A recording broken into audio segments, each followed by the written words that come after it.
Thank you, Terry. Hopefully you can all hear me okay. And as Terry says, I think it was about 2 years ago we first proposed this idea. And I met Laurence in, I think it was Starbucks in the ICC to discuss possibly setting up an event. Unfortunately, it hasn't arrived in a physical room, but I'm expecting it's going to be a brilliant presentation, even though it's in the virtual world. And there's also the argument that sometimes it's easier to get to a virtual event than a physical event. So in that respect, it's quite good. So I will stop sharing my screens in a minute and hand over to Adrian and Laurence, and just like to say thank you very much for agreeing to give us this talk on the Commonwealth Games technology. Handing over to you now. Thank you. Great, thank you very much. Nice to meet everybody in the virtual world. As you can see, Laurence and I are actually in the same physical space as each other, which we've been doing for some time now here at the organising committee. Quick introductions. Laurence is going to drive the technology, so hopefully everyone can see that on your screens. I'm Adrian Corcoran, and I'm the Chief Information Officer for the organising committee. And I'm Laurence Smith, and I'm the Head of Venue Technology for the organising committee. So just a quick few words on background. Where did I come from? What have I done in the past? Well, I was largely 22 years in the BBC, looking after a lot of broadcast stuff. My very first ever job in the BBC back in 1984 was working on the Sarajevo Winter Olympics. I say working on it, I designed and built the production talkback equipment for the BBC team that went out to the Sarajevo Winter Olympics. I didn't actually get to go. I was then the reserve engineer for the 1986 Edinburgh Commonwealth Games. I was a reserve engineer for the Barcelona Olympics in 1992. Didn't get to go to either of those either. Eventually, I became managing director of BBC Technology and led the company through its sale process to Siemens, and then left Siemens in 2005, did some consulting work, and eventually ended up working for London 2012, actually working on the games itself for the first time. And that really was the beginning of my second career, I think, in the sports industry, sports events industry. So I went on to do some work with the Rugby World Cup in England in 2015, doing the initial sort of technology strategy and recruiting the team there. Then went and lived in Azerbaijan for 2 years on the European Games, went back and did the Islamic Games in 2017 there. Became part of the Los Angeles 2024-2028 bid team, did a bit of work on Rio and a bunch of other events, including eventually getting involved in the Commonwealth Games and ending up here in Birmingham. So that's my nutshell story. Laurence. Mine's not quite as long as that, in case you couldn't tell already, but my career started with London 2012. So I worked for Adrian as a Deputy Venue Technology Manager, a role that you'll be hearing about a bit later on in this presentation. And that was based on a placement year out of Aston University. So started at London 2012, and then I've been fortunate enough to travel around the world on various different events and games. So in Azerbaijan, Dubai, and the Gold Coast for the most recent Commonwealth Games there in 2018. So now back in Birmingham, so full circle, it's great to be back. And we're absolutely delighted to be speaking to you all today about Birmingham 2022, the technology that we use at major sport events, and to also let you know of opportunities that there are coming up and are available now to join the team and to join us to deliver this, which will be a real headline event for the West Midlands next year. So I'm going to talk a little bit about Commonwealth sport, but as Laurence has said there, for him being back in Birmingham, it's also very much the same for me, because I was actually born in Birmingham, went to school about a mile away from where my flat is now, went to secondary school about a mile from where we're sitting in the office here. And the Birmingham of the 60s and 70s that I remember, those decades weren't particularly kind to Birmingham in the way they treated the city. Arriving back here now in the 21st century, it's a much more vibrant city. It's really exciting. There's been a huge amount of inward investment going on. It's probably one of the UK's best kept secrets, to be honest. And one of the things I hope to do this much later in my career is be part of the Commonwealth Games, that actually puts Birmingham back on the map in a much more positive way than perhaps it has been in the last few decades. So that's one of my aspirations for the Games here. But Commonwealth Games, let's talk a little bit about it. Commonwealth sport, we move on to the next slide. The first Commonwealth Games was actually back in Hamilton in Canada in 1930. So this is 92 years later in Birmingham. So we're almost at the centenary for it. Those Commonwealth Games back in Hamilton only had 400 athletes from 11 competing nations at that time. and there were 59 events in 6 sports. By the time we got to Gold Coast in 2018, we're talking about 4,400 athletes from 71 different nations and territories across the Commonwealth, competing in 275 events in 18 sports. So it's grown quite considerably. And in fact, for Birmingham, it's now 72 nations and regions, with about the same number of athletes. So again, it's an event that has grown over the years and has been very successful in being a catalyst for change in many of these cities and host countries. If we move on to the next slide, the Commonwealth Games has a lot of firsts about it. It's often the first place emerging stars appear, the next generations of heroes. It is the first Games to integrate and generate funds for a goodwill charity partner. The first one of those was actually in Glasgow 2014. And that's now an initiative that is now being copied by other major sporting events. The Commonwealth Games is also the first and only multi-sport event to actually have para-sports embedded in the main sports programme. So we're unique in that respect. It's also the first Games of any sort to have equal medals for both men and women. And in fact, actually in Birmingham, we go one further than that because we've introduced women's cricket. And there will actually be, for the first time ever, more women's medals than men's medals in a multi-sport event. So another first. And it was also the first event to actually have a dedicated youth games. So this was actually established in Edinburgh in 2000.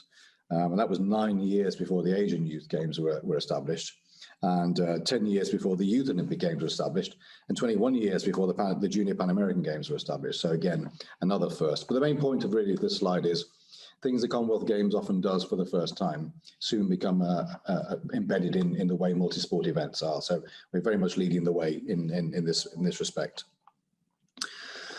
In terms of sports, we have 19 sports, and as I said, we have 8 para sports embedded within that. That sort of slide shows the various sports involved in our programme.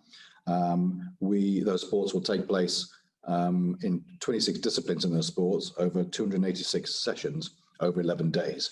So it's quite a lot of intense activity, and they'll take place in 14 different venues across the region. If we can move on to the next slide. Some numbers for Birmingham 2022. So just picking out a couple of these numbers here, because one of the things I think multi-sport events don't do very well is they don't necessarily really tell the full story of the economic benefits of holding an event of this scale in the region. There is certainly a challenge in multi-sport events. One could almost call it an existential challenge, where we've seen over recent years, particularly with really mega events like the Olympic Games, the interest in potential host cities declining over time. When people understand the cost of staging the games, which can be considerable, and then look at whether that money is delivering the right value for citizens of that particular city, that particular country, often there's a sort of a bit of a reaction against that. And we saw that with indeed the 2024-2028 Olympics. As I say, I was working as part of the Los Angeles bid team then, when it eventually came down to just 2 final candidates because all the other candidates had dropped out. And the IOC awarded the 2024 Games to Paris and the 28 Games to Los Angeles. And the whole model that the IOC have since employed to actually identify future host cities has changed as a result of that, to the point now where they're just directly appointing a host city. And the one after 2028 will be Brisbane in 2032. So, but if you look at the trend over the years, there has just been less interest and indeed more cities pulling out, and that's caused a problem. And indeed, that's essentially how Birmingham ended up with the Games as well, because originally the 2022 Games had been awarded to Durban in South Africa, but they were not making sufficient progress and they didn't have the funding to be able to stage the Games. So the CGF, the Commonwealth Games Federation, who are essentially the franchise owner, took the Games off Durban and awarded it to Birmingham instead. And that's how we sort of ended up to where we are. But in terms of sort of regional and economic benefit, the CGF had commissioned a bit of work from PwC, which has looked at all the Commonwealth Games from 2002 in Manchester up to 2018 in Gold Coast, and looked at not just the immediate impact of the Games while it's in the city, but also the economic benefits to the city and the region in the years that follow. And that's demonstrating something like a general return on investment, a boost of GDPR for the region of about £1 billion to the region as a result of hosting the games. There's a boost of employment to the extent that there, on average, 23,000 additional full-time equivalent years of employment are generated as a result of directly working on the games, and indeed from the increased economic activity in the years after the games. For every £1 of public money invested in the games, there's a £3.20 return on that investment, and that's pretty good these days. So for public money going into the games, and most of the funding for the Birmingham Games is underwritten by the UK government, there was expected to be a £3.20 return on that investment, which is really good for the region. So a lot of really good, strong economic indicators that perhaps give a sort of fuller story of the event, not just as a sport event, but in terms of what it means for the region. If we can click on, please, Laurence. Thank you. So just sort of focusing a bit more in on the scope of technology. What we do, I guess, here in the technology team is largely we define what the pieces of the jigsaw need to be and how we need to put them together to deliver the full scope of services to support the organising committee from the moment it starts up with basic IT services through to games time, where we have multitude of specialist technology services, whether they're timing and scoring systems, whether they're digital services, whether we're distributing the results to mobile apps or through the website or on social media, or indeed whether we're actually covering the host broadcast coverage of the event itself. So a whole range of things, and each of these pieces of the jigsaw are largely delivered by sponsors and suppliers. So this is how the games are delivered. So for every one person we have in the technology team at games time in the organising committee, we will have something like 25 to 30 partner suppliers and sponsor staff. So a considerably greater ratio of those guys. So the first thing we focus on within the OC is really understanding what this jigsaw puzzle needs to look like and which bits of it can be fulfilled from the local environment and which bits of it need specialist suppliers from the events world. So we can click on to the next one. Just in terms of structure, it's just worth saying this is another view of the same thing, really. So that the structure here basically sets out what we call functional areas and the key elements of each of those functional areas, headed up by the Chief Information Officer, me. And then the boxes that are shown in green are those roles that actually are where it's really important to have in particular to have previous event experience, because these roles are the ones that either manage demand within the rest of the organising committee to make sure we can fit within budgets, or are needed to help shape the programme for the rest of the organising committee. So whether that's shaping the venues and what's designed into the venues to make sure we can deliver the technology, or whether indeed it's shaping the sort of business processes necessary to deliver some of the very game-specific things we need to do, like manage accreditation systems, manage arrivals and departures, manage medical systems, manage all those things that need to support athletes and then the teams. Okay, so what's happening right now? Well, as I said, the first thing we do is sort of set up, do the scope and design, figure out what those bits of the jigsaw are, how they fit together. We then go out and we procure all of those suppliers, partners, and sponsors.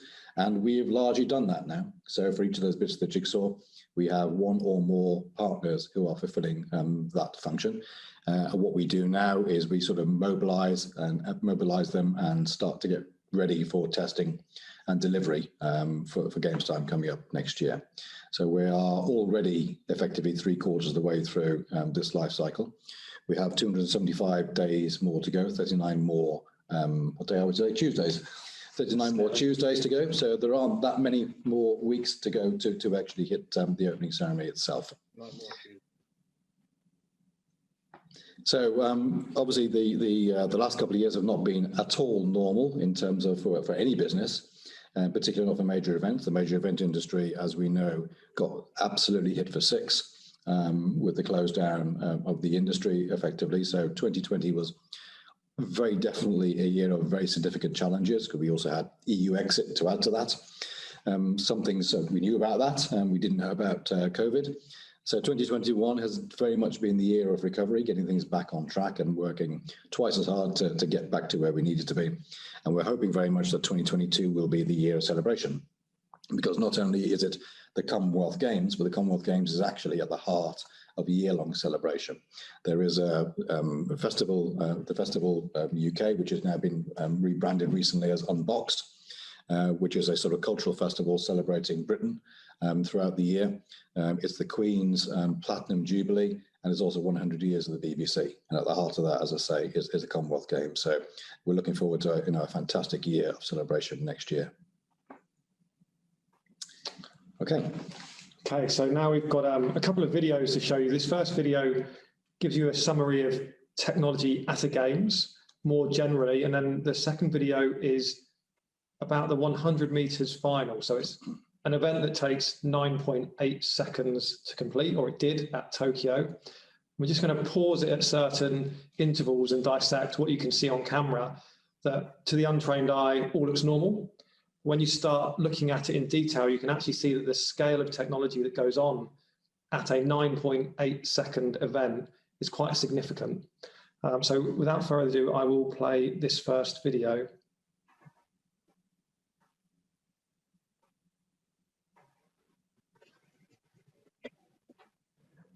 And I will do it with the sound this time.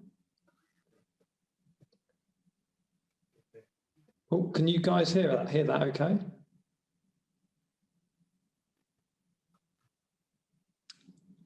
So can someone just nod or just confirm you can hear it? Because we can't hear anything our end. I can't hear it. You can't hear it either, okay. You can't hear it either, okay. It was working so well in rehearsals.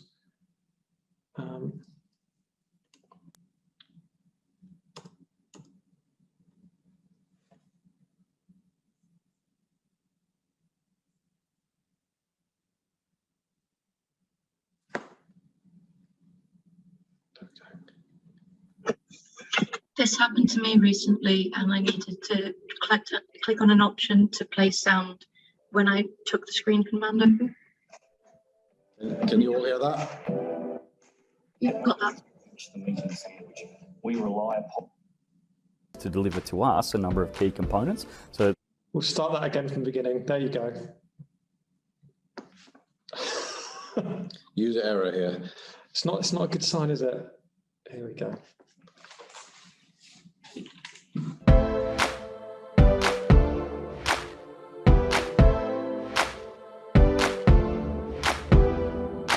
Technology is very much the meat in the sandwich. We rely upon other functional areas to deliver to us a number of key components, so then we can install our piece of kit and then hand that over to the end client who can then deliver the games. The main resource we've got is our people. Planning helps you to understand the things that might go wrong, but the reality is a whole bunch of other things will probably go wrong. At that point, you rely on the people you've got and their ability to think on their feet and be creative.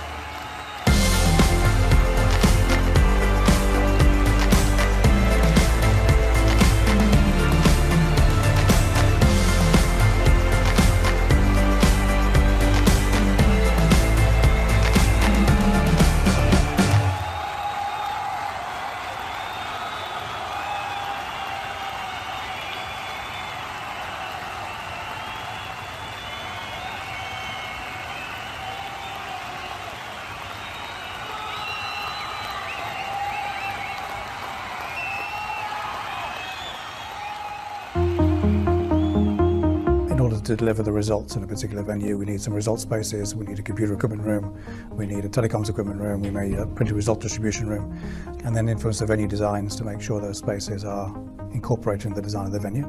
The second thing is we then work with all the other functional areas on a needs assessment program to capture what they do in their spaces in the venue, and therefore what PCs, phones, televisions, etc., what technology they need to actually help deliver their services. And that when the venue is built, it actually has the spaces in the right places, the right size, the right shape, the right power, so on and so forth, to actually deliver those technology services. Telecoms is like the nervous system. If you imagine the organisation as a human body, we're like the nervous system with that whole underlying communications infrastructure in there. We like to think we kind of try and understand what's going on in the business and then hopefully come up with solutions that work.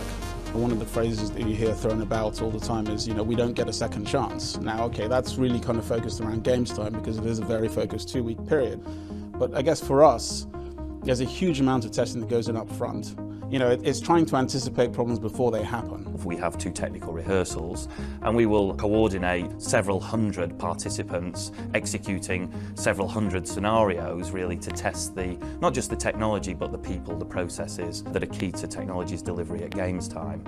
The IT systems need to be ready before the competition starts. Our games is basically now. We put the phones on the desks, we put the network connections in place to the computers, we'll be providing the radio service. The athletes are putting in all that preparation now for really not a long period of time at the end of it. The date that the starting gun goes for them, it has to happen and they have to be at peak performance then, and it's exactly the same for us. We're doing the preparation now to make sure that actually at games time it all works and it's all there in place.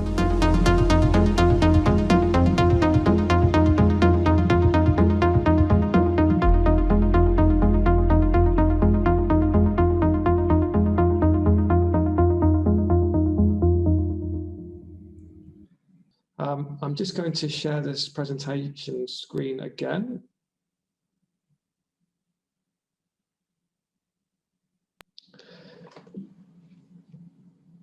So the venue technology manager is responsible for being the custodian of their assigned competition or non-competition venue on behalf of the OC or the organising committee to make sure that all of the technology solutions and services that are required at their venue operate as planned, are delivered as planned.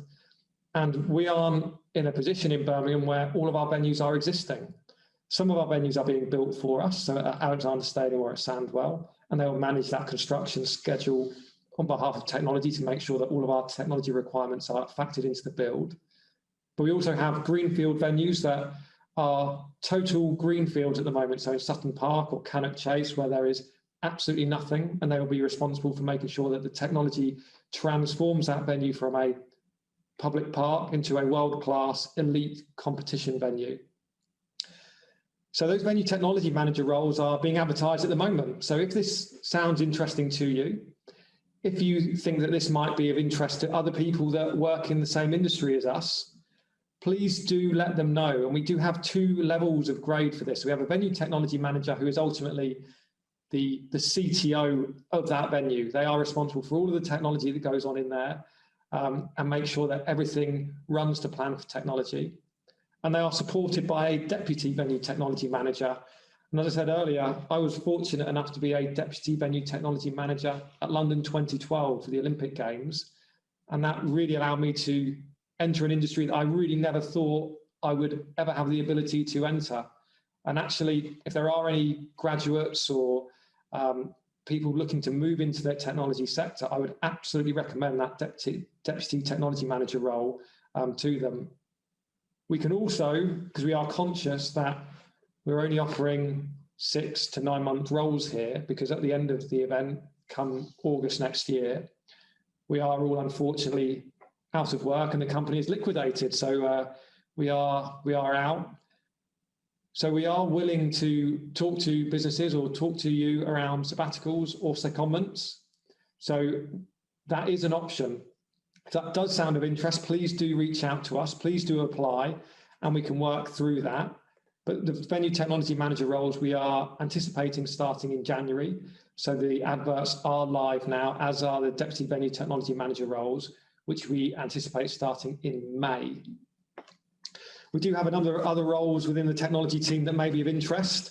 So we are looking for a project coordinator that will have a focus on audiovisual systems. So the Birmingham 2022 audiovisual project is arguably the largest AV project in Europe for 2022. We are installing around 1,800 square meters of LED video boards. We are installing upwards of 20 arena audio systems and a whole host of other different types of audiovisual systems, from meeting room TVs and webcams all the way through to the big stuff at the competition venues. And we need somebody to assist on that project. And then we also have results manager roles and deputy results manager roles that will be working with Longines, who are our timing and scoring partner, to make sure that the results capture, processing and distribution all goes to plan. So it's a very much a testing and QA or development-led role in that area as well. But all information is available on the Birmingham 2022 website. But I'm more than happy to answer questions, as is Adrian. So we'll finish the presentation there, but we certainly welcome any questions if you'd like to share them in the chat.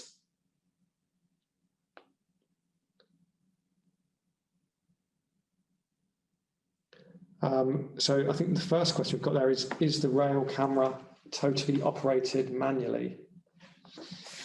If I can answer that one with my broadcast background, it's operated manually in the sense of there is a cameraman or a camera woman sitting at a control console that actually drives it. So operated in that respect. So they're obviously remote from it. They're not sitting on it as it whizzes down the track, but they have a control position nearby.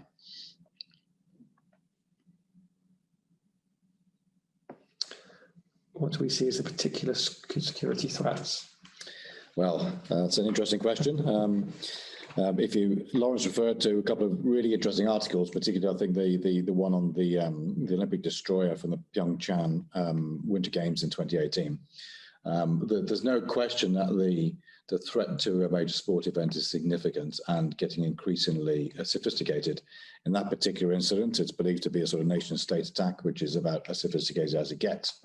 From our perspective here, we work very closely with a number of government agencies. We work closely with the Home Office. We work closely with the National Cybersecurity Centre, with the Centre for Protection of National Infrastructure, West Midlands Police, the Regional Cybercrime Unit, and a whole bunch of others as well. So there's an awful lot of people involved in this. And we had an assessment done last year by the National Cybersecurity Centre that looked at the main threats to the Commonwealth Games. And the main threat actually is perceived to be from organised crime. Because there's usually a large amount of money involved in these events, whether they're ticketing websites or getting access to people's payments details, that sort of stuff. So that is perceived to be the main threat, subject to any deterioration of the political relationships with various other nation states. That is currently perceived to be the main threat. So our focus really is around putting in place the right sort of solutions and protections to manage a sophisticated organised crime attack. So that's the main perception, and of course, putting good practice in place in those areas means that it does make it more difficult for anybody to attack us. But as we all know, this is one of those things that you can never be absolutely certain. You can never do enough to make sure that you'll be absolutely protected. So it's a risk that will sit with us all the way through to the games and to the and beyond probably. I've got another question. How much involvement does the technology department have with ticket sales? Quite a bit. So, the ticket provider is not a technology provided service in the sense of it's not a procurement that the technology team go out and do, but we do support all of the other functional areas, all of the other divisions and departments who procure suppliers. So in this instance, our ticketing department ran that procurement, and we supported them through it in terms of a technical evaluation of the ticketing providers' solutions, a cyber assessment of their solutions, and indeed undertaking in some cases penetration tests of those solutions as well. So that we definitely support a whole bunch of functional areas. So ticketing is a good one, but there are a whole bunch of other systems as well that aren't necessarily technology provided ones, but where we support that functional area.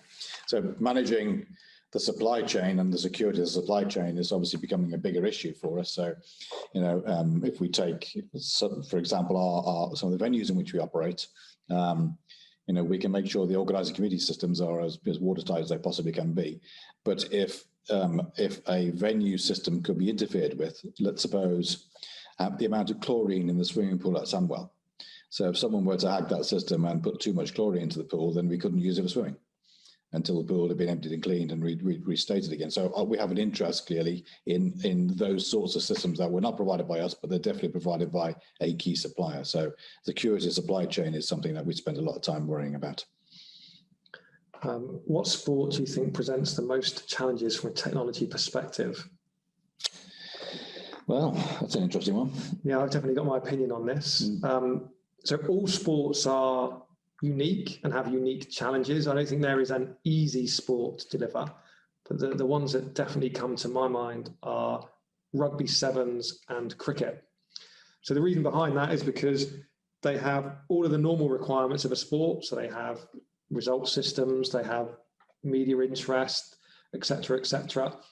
There is a lot that goes on behind the scenes in terms of decision review systems, head injury assessment for rugby, a number of different complexities. It just makes staging that event that little bit more harder. So whether it's team analysis that has to happen for rugby or edge-based detection for cricket, they are the ones that definitely stand out for me as particularly tricky. But I wouldn't say that there is a really easy sport, as they're all quite unique, and also the venues themselves can throw up really big challenges. So something like road cycling or marathon, on the face of it, would look really straightforward. It's essentially closed roads and you go out and run or you ride your bike. I'm sure there's a bit more to it than that. But there are a number of different complexities there around intermediate timing points. So people want to know at 10,000 meters, what are the splits between the different athletes? What are the splits of each athlete? And putting those in and then distributing that information to broadcasters, the website, the app, et cetera, has a lot of technology involvement that to the untrained eye, you just don't really appreciate. So yeah, everything's a bit difficult. Have you got a view on that? Yeah, I mean, in terms of amount of technology going into it, then, you know, Laurence has called it out pretty well there. But I would say athletics and gymnastics are both really complex events because you've got a lot going on at the same time. So in athletics, you've got track events and field events taking place at the same time. So that, from a timing and scoring perspective, makes it complex. And gymnastics is very much the same. You've got exercises going on in different apparatus at the same time. So there's a lot going on there from both a broadcast, but also just a timing, scoring, and results solution.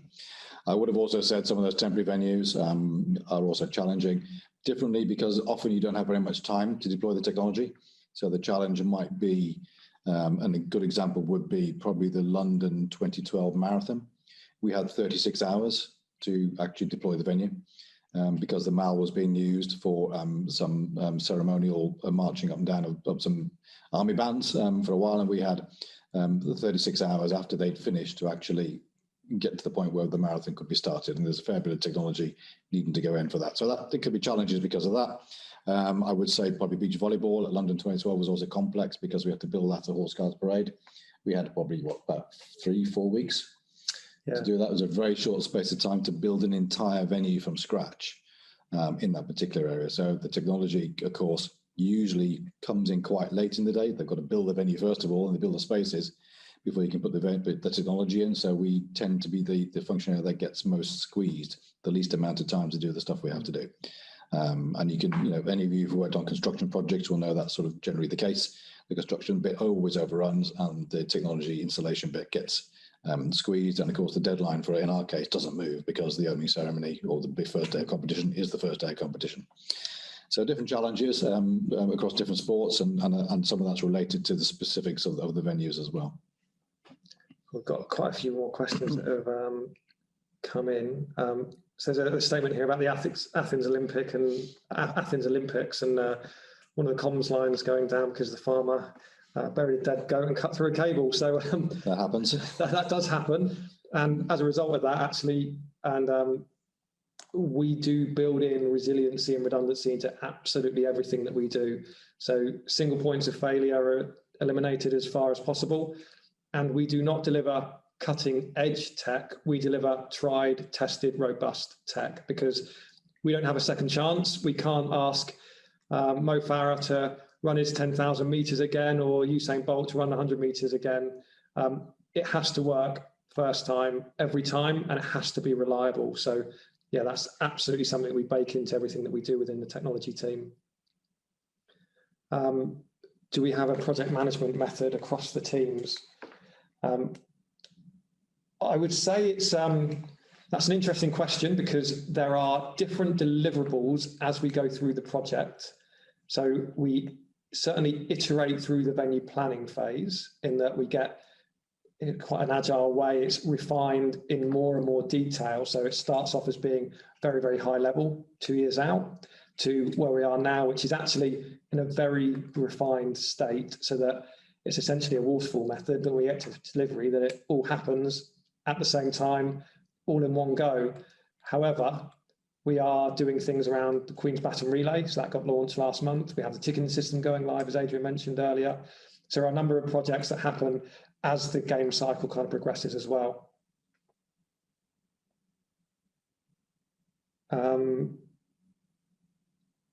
Technology team is representative of the local region and demographics. So we have people from the West Midlands in every single team in a broad variety of roles.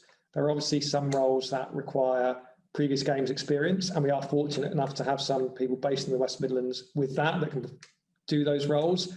But we are actively seeking West Midlands applications for all of the roles we're looking for at the moment. So please do apply if this does seem interesting or is something that you would like to get involved in. I probably just add to that. I would say from an organising committee wide perspective, we're very conscious of trying to represent both Birmingham and regional demographics. We need to look and be like the rest of the region, really. That is sort of challenging when some of the roles you are looking at are quite specialist. In the technology team, I would say we are probably underrepresented in some areas, particularly we don't have enough women in the team. But in other areas too. But as technology teams go, the ones I've worked in the past, this is not bad, but there's more work for us to do to better represent the region.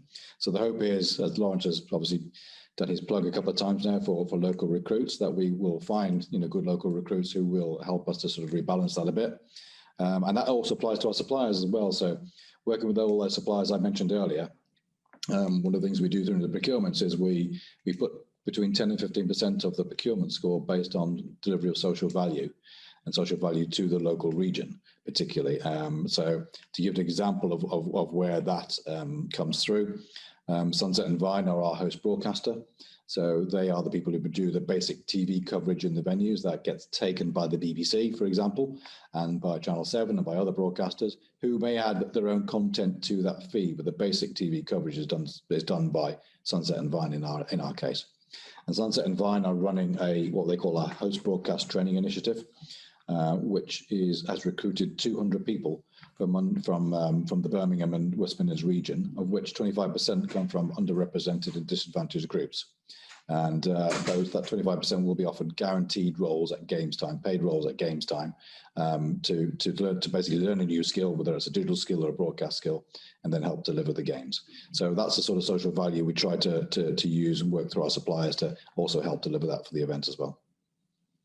Okay, perfect. And then I think we've got just a few more to wrap up. What's been the most significant tech challenges you've seen in the 10 years since London 2012? The London 2012, I guess we were, the age of cloud was fairly new at that stage. So we are now 100% cloud-based. That was something Laurence and I and others worked on for the very first time for the European Games in 2015. So that was the first major multi-sport event to be entirely cloud-based. So that's become, we're pretty used to that now, but other sport events are still catching up with that. So the Olympics are only just getting there. As I said earlier, it's often easier for smaller events to sort of set the pace as the Commonwealth Games are doing. We did the same with the European Games in 2015. So that's been a massive change. One of the big changes that happened during London 2012, and which has continued, obviously, was there was a whole birth of social media. So social media and digital platforms were an emerging thing for London 2012, and they are, a massive thing for us here now, of course. So a lot of the audience, in fact, perhaps a majority of our audience will be on digital platforms at games time.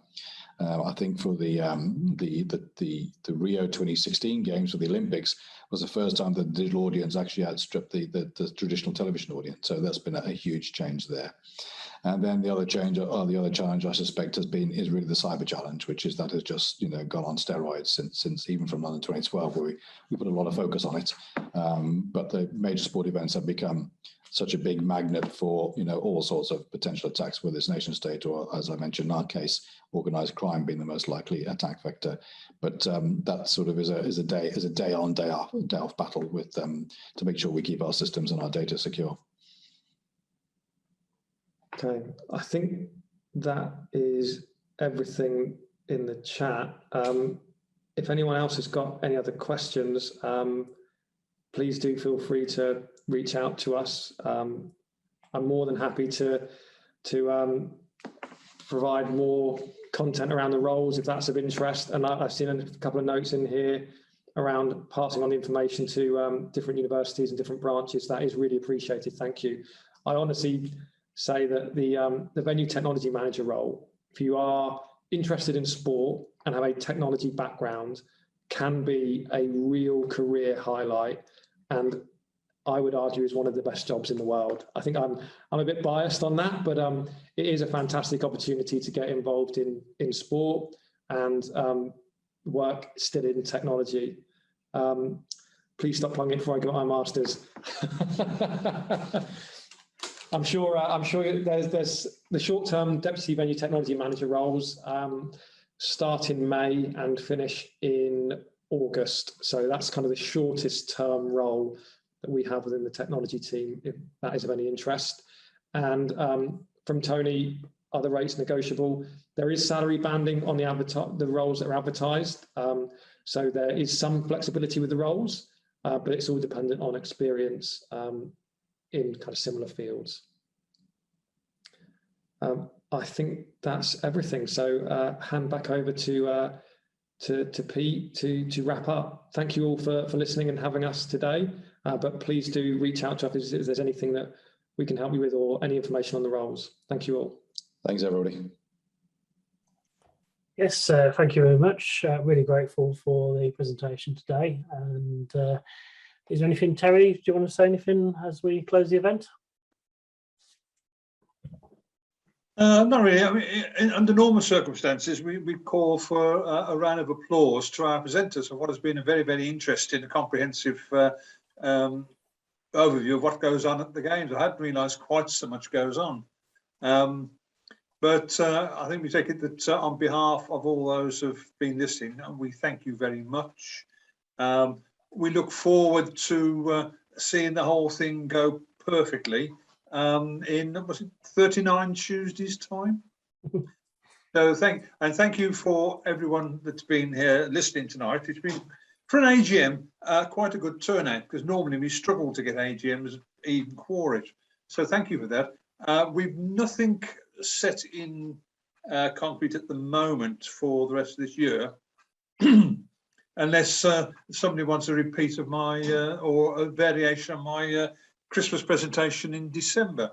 But I'll let you, the viewers, if you like, be the judges of that. But thank you all very much for being here tonight, and thank you both to our presenters for an excellent and thorough overview of what exactly is involved in these games.